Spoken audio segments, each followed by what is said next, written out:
Saya ialah sikap orang Melayu sebagai penutur jati kepada bahasa Melayu, dan bahasa Melayu itu adalah bahasa bangsa mereka, bahasa Melayu adalah bahasa nenek moyang mereka. Jadi sikap itu perlu diubah.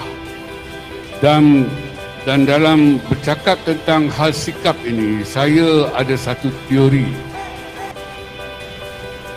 Dan saya berharap teori saya salah. Ini pelik ya. Seorang profesor mengutarakan teori dan minta orang bantah teori saya. Mana tak terima teori saya. Kalau teori saya diterima, Jahanam bahasa Melayu. Kalau teori saya dibantah, hidup bahasa Melayu. Jadi apakah teori saya? Ini saya kira kali kedua, ketiga saya bercakap tentang hal teori inilah.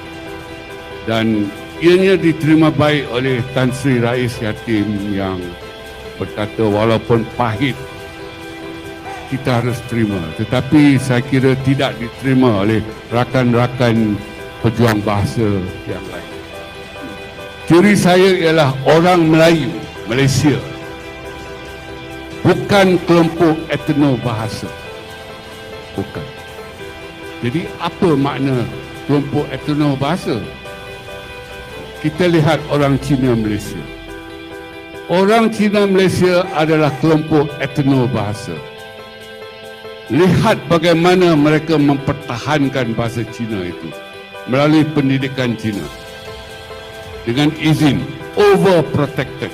Padahal mereka tak perlu pun mempertahankan bahasa Cina sedemikian rupa, kerana bahasa Cina akan berkembang maju dilindungi oleh tanah watannya, China, Hong Kong, Taiwan dan juga Singapura lah.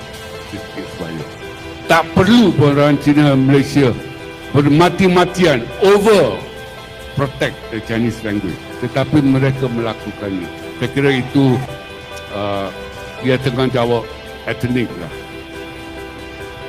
Hari ini 170 tahun kemudian, keadaannya masih sama. Orang Melayu sebahagian besarnya tak cakna terhadap bahasa Melayu. Yang pejuang ni boleh bilang dengan jari. Jadi itu teori saya. Orang Melayu bukan kelompok etno bahasa, tetapi orang Melayu ialah kelompok etno agama. Jangan usik agama mereka. Jangan. Bila dipertikaikan tentang Islam, kita tengok yang membantah itu, yang nak jadi barisan hadapan sampai nak bunuh.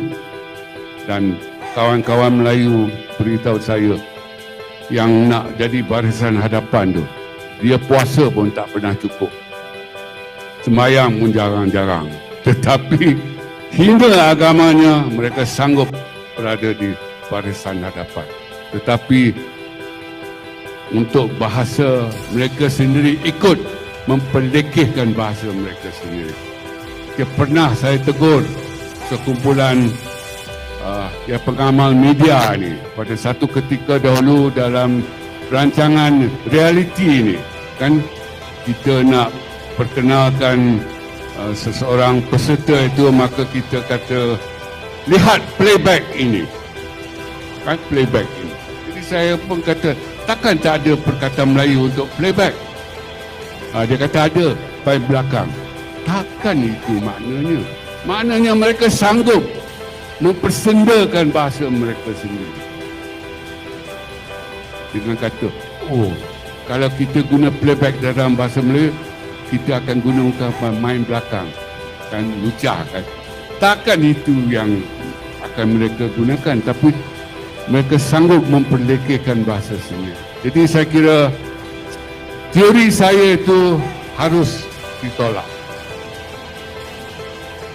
Kalau teori saya itu benar, maka